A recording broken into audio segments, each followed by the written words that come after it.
하나님, 쌀쌀해져 가는 새벽, 어두운 길을 걸어 예배당으로 나오는 발걸음이 감사하고 찬 기운을 느끼며 잠자리에서 일어나 옷깃을 여미고 온라인으로 주님의 제단을 향하는 시선도 감사합니다.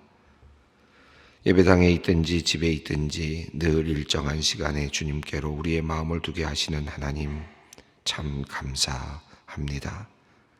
하나님, 오늘도 우리가 주님의 현존하심을 인식하며 지혜롭게 살기를 원합니다.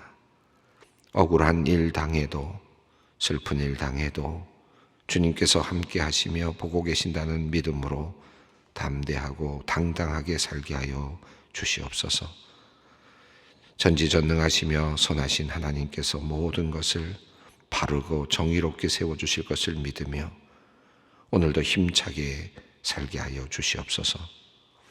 바울이 고백했던 것처럼 예수 그리스도 안에 나타난 하나님의 사랑에서 우리를 그 어떤 것도 끊을 수 없다는 그 신앙으로 함께 하시는 하나님 믿으며 어떠한 어려움 속에서도 당황하지 아니하고 절망하지 않게 하여 주시옵소서. 하나님, 오늘 이 새벽 내가 그동안 나의 귀로 듣고자 했던 것이 무엇이었는지 잠잠히 되돌아봅니다. 내 안에서 나에게 속삭이는 욕심과 욕망의 소리에 신경을 쓰느라 주님의 말씀에 귀를 기울이지 못한 것을 깨닫습니다. 거짓된 소식들에 일희일비하느라 시간과 정력을 낭비한 것을 또한 깨닫습니다. 헛된 칭찬이나 칭송에 목말라 하며 교만한 마음으로 살아온 것을 또한 반성합니다. 하나님, 우리의 엷은 귀는 늘 주님의 말씀보다는 헛된 세상의 이야기를 듣기에 바빴습니다. 주님께서 우리의 귀를 다스려 주시옵소서. 들어야 할 말씀의 귀가 열리게 하시고 듣지 않아야 할 소리들에 대하여는 귀가 닫히게 하여 주시옵소서. 하나님, 오늘 하루 우리의 귀가 바르게 작동하게 하여 주시옵소서. 그리하여 우리가 실수하지 아니하고 하나님께서 기뻐하시는 삶을 살게 하여 주시옵소서. 하나님, 우리 소망교회 소망복지재단이 운영하는 그룹홈과 베데스다의 원생들을 위해 기도합니다. 하나님, 우리의 원생들이 그곳에서 친구들과 행복하게 지내게 하시며 하나님을 찬미하며 건강하게 살게 하여 주시기를 기도드립니다. 우리 원생들은 어느 누구보다 하나님을 사랑하고 하나님을 기뻐하며 진심으로 하나님을 찬양하는 참으로 복된 사람들입니다. 우리들은 도리어 세상에 살면서 세상의 때도 묻고 또 하나님도 때로 의심하며 혹은 자신의 마음대로 하려 하며 살아가지만 우리 원생들은 늘 하나님만을 의지하며 모든 것 주님께 맡기고 살아가는 참 하나님의 사랑스러운 자녀들입니다. 그들의 건강을 주님 보호하여 주시고 지켜주시며 그들의 마음에 늘 주님께서 계시기를 원합니다. 슬퍼하지 않으며 다른 이들과 비교하지 않으며 늘 주님만 바라보며 살아가는 복된 사람들 되게 하여 주시옵소서. 아이들을 베데스다에 그리고 그룹홈에 보내고 늘 마음을 쓰며 자녀들을 위해 기도하는 부모님들의 마음을 주님께서 위로하여 주시옵소서. 점점 나이 들어가는 자녀들을 바라보며 애틋한 마음 가지고 기도합니다. 또한 버팀목이 되어야 하는 부모님들이 점차 약해져 가고 나이 들어가는 것을 느끼며 더욱 자녀들을 위해 하나님께 기도합니다. 하나님, 날마다 주님께 올려드리는 엄마와 아빠의 간절한 기도를 주님께서 들어주시고 하나님께서 이들의 걱정과 근심을 맡아 주시옵소서. 모든 무거운 짐을 주님께 내려놓고 참된 안식과 평안을 누릴 수 있도록 주님 인도하여 주시옵소서. 하나님, 우리 소망복지재단이 소망풍경과 JMP를 통해 연약한 자들을 섬길 수 있는 길을 열어주시니 감사합니다. 또한 서부 노인 요양원을 통하여 연로하신 분들을 섬길 수 있게 하여 주시니 감사합니다. 이 일을 위해 일하는 모든 직원들에게 하나님의 축복과 위로를 듬뿍 내려 주시옵고 이들의 노고가 헛되지 않게 하여 주시옵소서. 우리 소망교회가 지금까지 함께 뜻을 모아 어려운 지체들을 소망복지재단을 통해 돌보게 해주신 것을 감사합니다. 작은 사역이지만 하나님의 사랑이 온 세상에 전파되고 드러나는 작은 불꽃이 되게 하여 주시옵소서.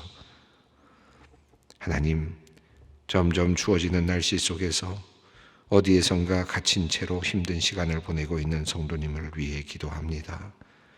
사람들에게 잊혀져 가고 또 하나님께 잊혀가는 듯 느껴져 마음이 아플 성도님의 마음에 위로와 평안을 내려 주시옵소서. 속히 갇힌 곳에서 나오실 수 있도록 상황을 바꾸어 주시옵고 돕는 손길을 허락하여 주시옵소서. 하나님께서는 불가능한 가운데서도 새 일을 행하시는 분이시니 주님께서 갇힌 자에게 해방을 허락하여 주시옵소서.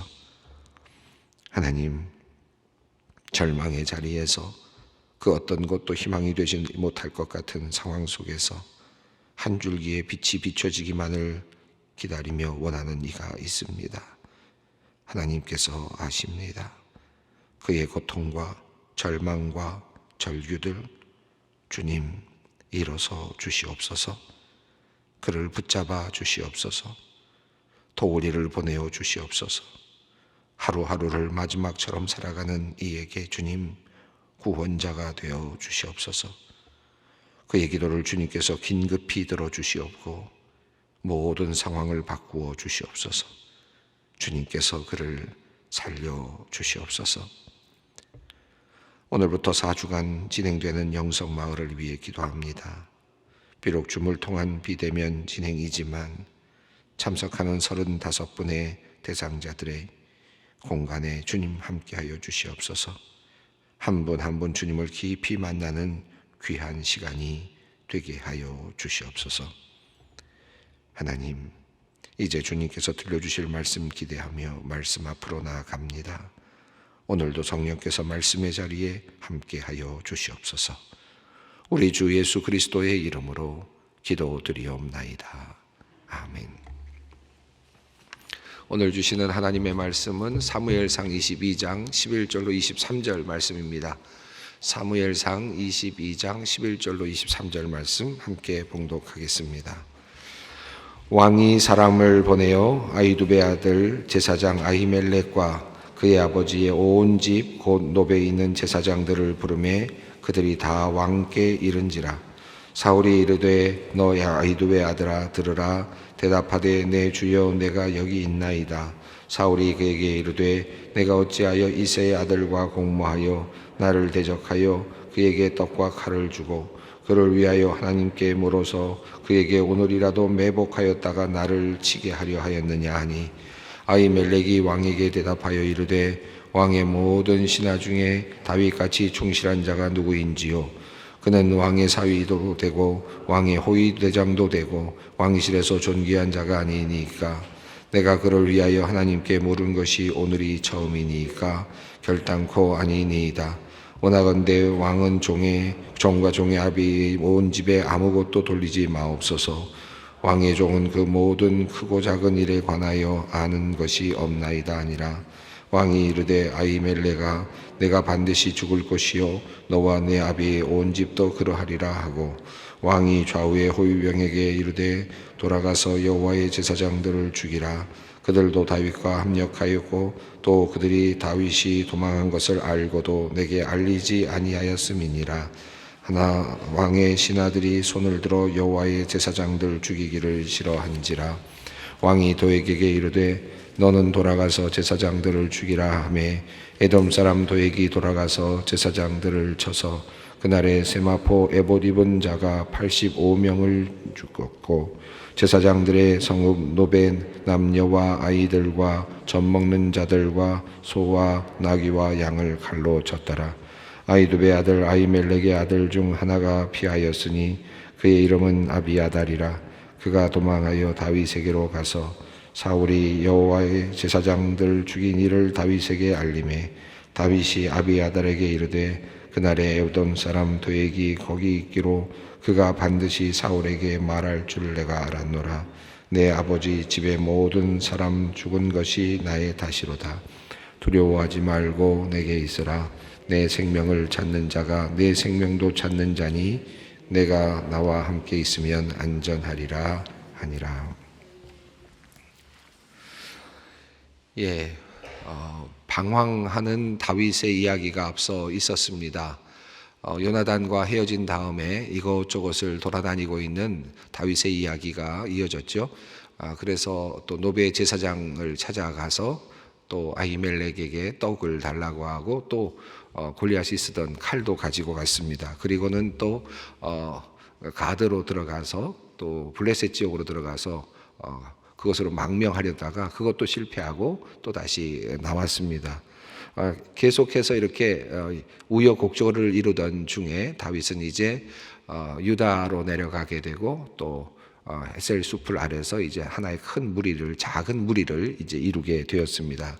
그 이야기가 앞서 이제 다윗의 행적으로 이야기가 이어졌고, 그리고 나서는 이제 한편 사울의 이야기가 이제 비춰졌습니다.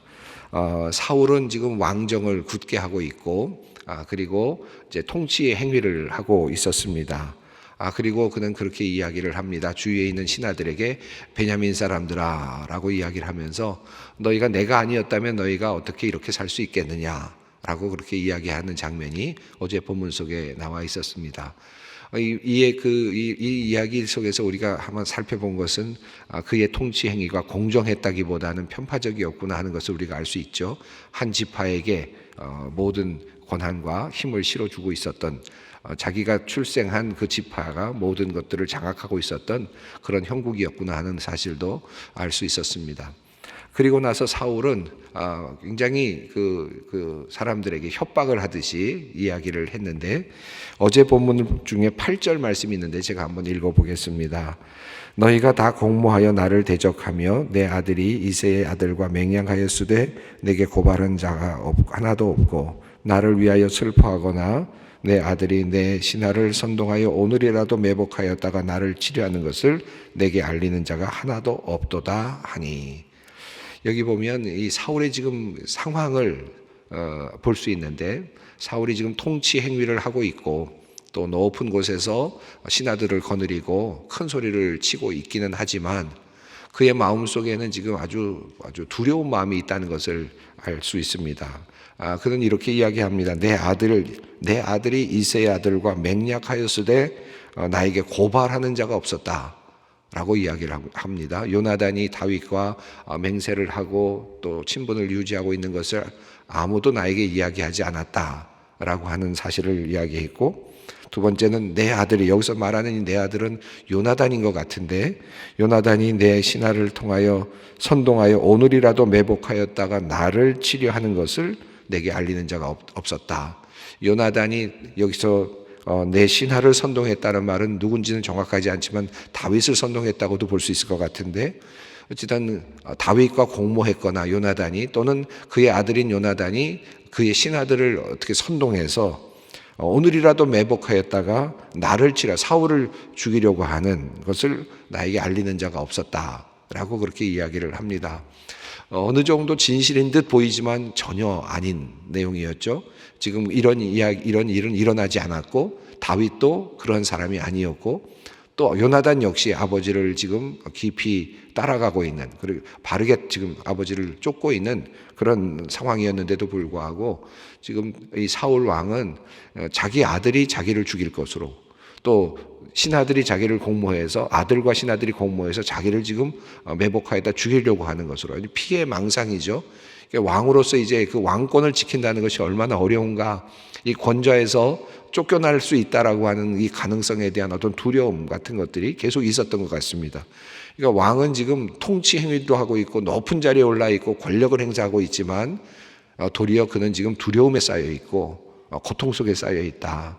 세상 사람들이 보기에는 큰 일을 하고 있는 것 같고 어마어마한 대단한 일을 하고 있는 것 같이 보이지만 실제로 그 안에는 지금 두려움과 공포가 자리 잡고 있었다라는 것입니다. 지금 이런 상황 속에서 이것을 이용하는 또 다른 한 사람의 목소리가 있었습니다. 그것이 바로 도액이었죠.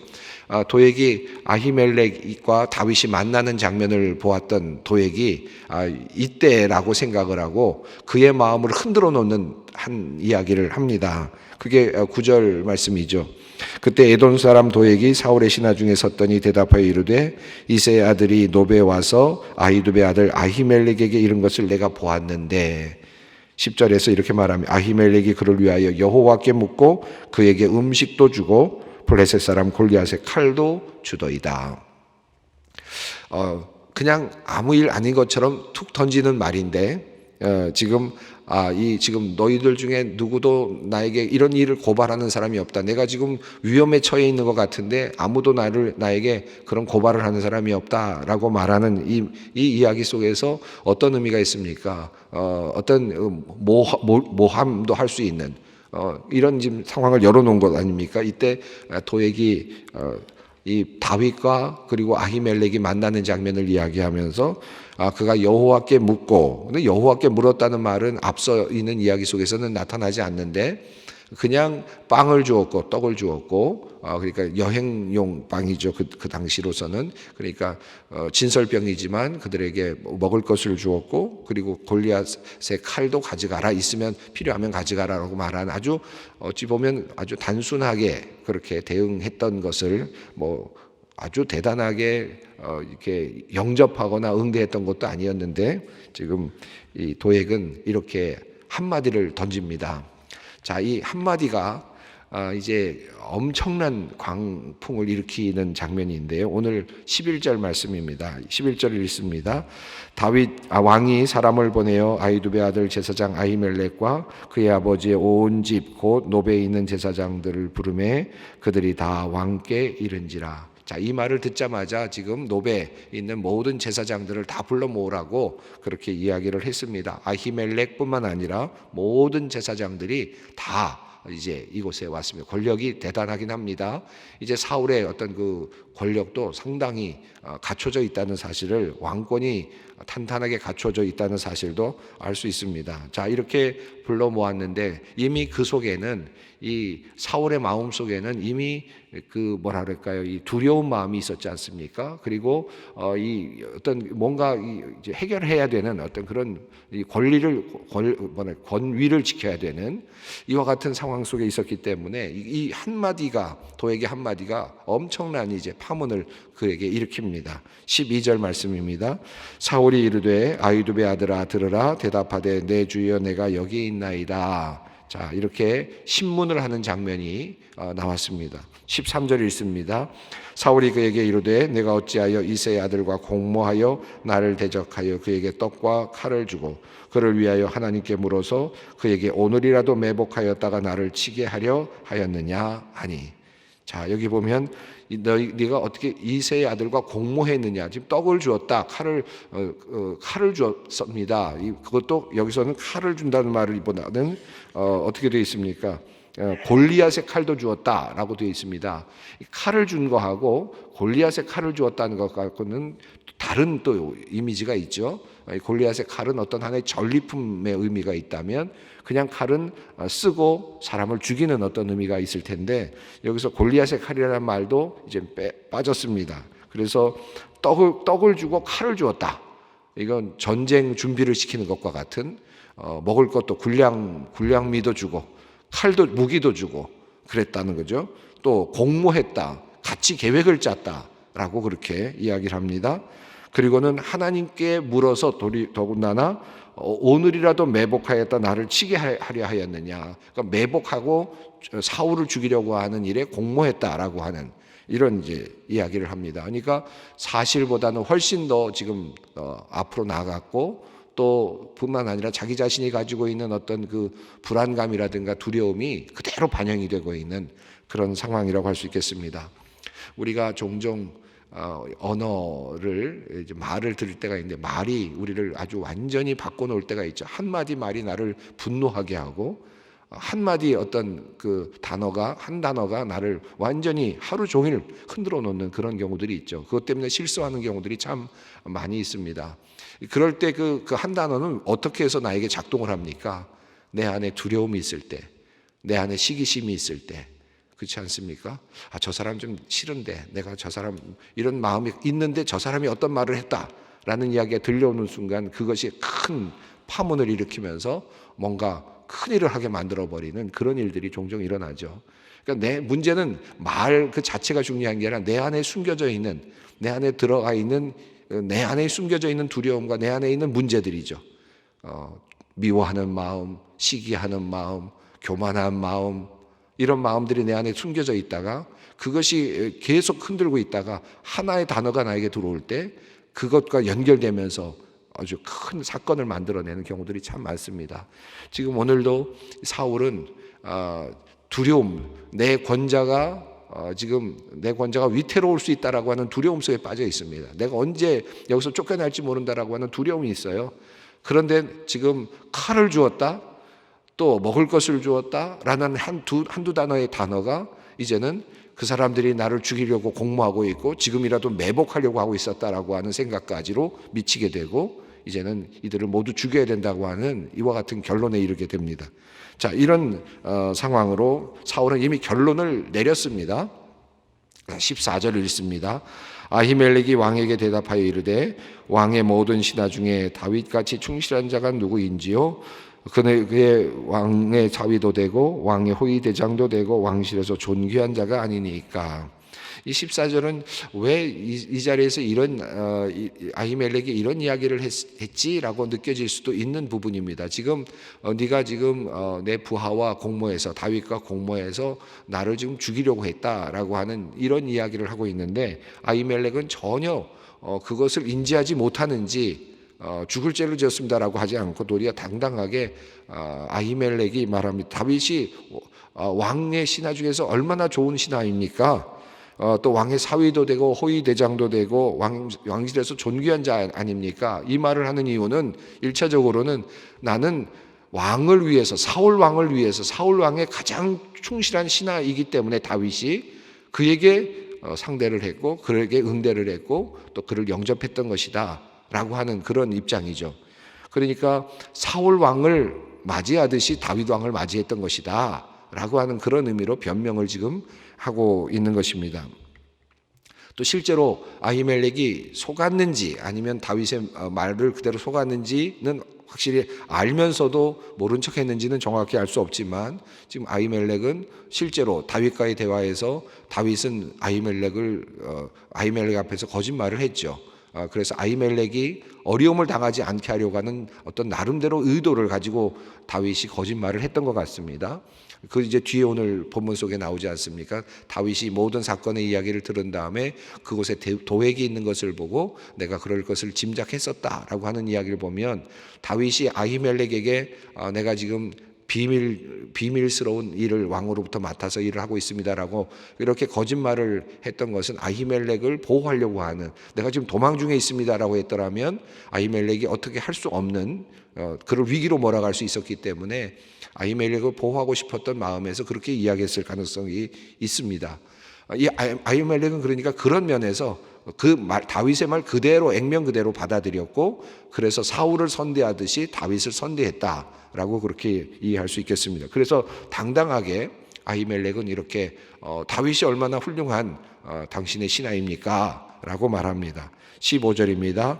내가 그를 위하여 하나님께 물은 것이 오늘이 처음이니까 결단코 아니니이다. 원하건대 왕은 종과 종의 아비의 온 집에 아무것도 돌리지 마옵소서. 왕의 종은 그 모든 크고 작은 일에 관하여 아는 것이 없나이다 하니라. 그를 위하여 하나님께 계시를 물은 것이 한두 번이 아니다라는 말은 아마도 전쟁에 나갈 때마다 그를 위해 기도해주고 그리고 그 다윗이 블레셋과 전쟁에 나갈 때마다 하나님께 물어주었던 여러 행위들, 여러 번의 계속 반복적인 그런 일들을 아마 상기하는 그런 것 같습니다. 어쨌든 늘 있던 일인데, 그리고 기도하는 일도 늘 그랬던 일인데 그것이 무슨 문제가 있겠습니까? 나에게는 책임이 없습니다 라고 그렇게 이야기를 합니다. 자, 왕은 대답합니다. 16절입니다. 왕이 이르되 아히멜렉아, 내가 반드시 죽을 것이요 너와 내 아비 온 집도 그러하리라 하고. 자, 17절 있습니다. 왕이 좌우의 호위병에게 이르되 돌아가서 여호와의 제사장들을 죽이라. 그들도 다윗과 합력하였고 또 그들이 다윗의 도망한 것을 알고도 내게 알리지 아니하였음이니라. 하나 왕의 신하들이 손을 들어 여호와의 제사장 죽이기를 싫어한지라. 이게 왕의 모습이죠. 처음부터 사무엘을 통해서 왕의 모습을 이야기했는데 이스라엘의 왕은 어떤 왕입니까? 그에게 사형을 언도할 수 있는 왕, 그리고 자신의 힘을 남용해서 모든 이도 죽일 수 있는 왕, 이런 왕의 모습, 이게 왕의 모습이다. 사울은 지금 그저 자기가 오해한 사람을 쉽게 죽일 수 있는 사람입니다. 죽이라고 이야기하죠. 그럼에도 불구하고 이 친아들이 제사장들 죽이기를 꺼려합니다. 요나단을 죽이라고, 아들까지도 죽이라고 그랬었는데 그때도 백성들이 요나단을 살렸는데 사울이 또 이 지금 아히멜렉과 그들을 죽이라, 제사장들을 죽이라고 하는데 사람들이 말을 잘 듣지 않습니다. 자, 그러자 18절 읽습니다. 왕이 도액에게 이르되 너는 돌아가서 제사장들을 죽이라 하매 에돔 사람 도액이 돌아가서 제사장들을 쳐서 그날에 세마포 에봇 입은 자 85명을 죽였고, 자, 이방인 에돔 사람에게 칼을 쥐어주면서 하나님의 백성들을 죽이라고, 하나님의 자녀들, 하나님의 선택된 백성들을 죽이라고 이방인에게 칼을 쥐어줬습니다. 이게 어떻게 이런 일이 일어날 수 있습니까? 사울 왕이 지금 이스라엘 백성들을 지켜내야 될 왕인데 도리어 이방인에게 칼을 쥐어주고 이스라엘 백성들 중에서도 가장 핵심적인 일을 하고 있었던 제사장 그룹들을 죽이라고 명령하는 이와 같은 엄청난 일이 일어나고 말았습니다. 그의 광기가, 사울의 광기가 그렇게 이런 일들을 만들어냈죠. 19절 읽습니다. 제사장들의 성읍 노베 남녀와 아이들과 젖 먹는 자들과 소와 나귀와 양을 칼로 쳤더라. 이 아말렉과의 전쟁이 앞서 나왔는데 하나님께서 모두 다 진멸하라고 했는데 하나님께서, 그런데 사울은 그들 중에서 많은 것들을 살려내고 그리고 또 놔뒀죠. 그 때문에 하나님의 책망을 받았습니다. 그런데 도리어 제사장들을 죽이는 것에서는 모두를 다 죽이는, 아이들과 젖 먹는 자들과 소와 진멸시켜버리는 이런 지금 아주 정말 엄청난 사건이 일어났습니다. 이제 이어서 다윗에게로 한 사람이 살아나서, 아히멜렉의 아들 아비아달이 살아나서 다윗에게 들어가서 그와 함께 머물게 되는 장면이 20절로 23절까지 이어지고 있습니다. 오늘 본문을 읽어가면서 우리가 말에 대해서 한번 깊이 생각해 보았으면 좋겠습니다. 말은 어쩌면 중립적일 수도 있습니다. 그런데 내 안에 들어있는 그것, 내 안에 들어있는 감정이 그 말 한마디를 흔들어 놓을 때가 참 많습니다. 말 한마디가 나를 흔들어 놓을 때가 있습니다. 내가 건강해야 어떤 말도 그것이 그대로 들리고 그것이 바르게 작동이 됩니다.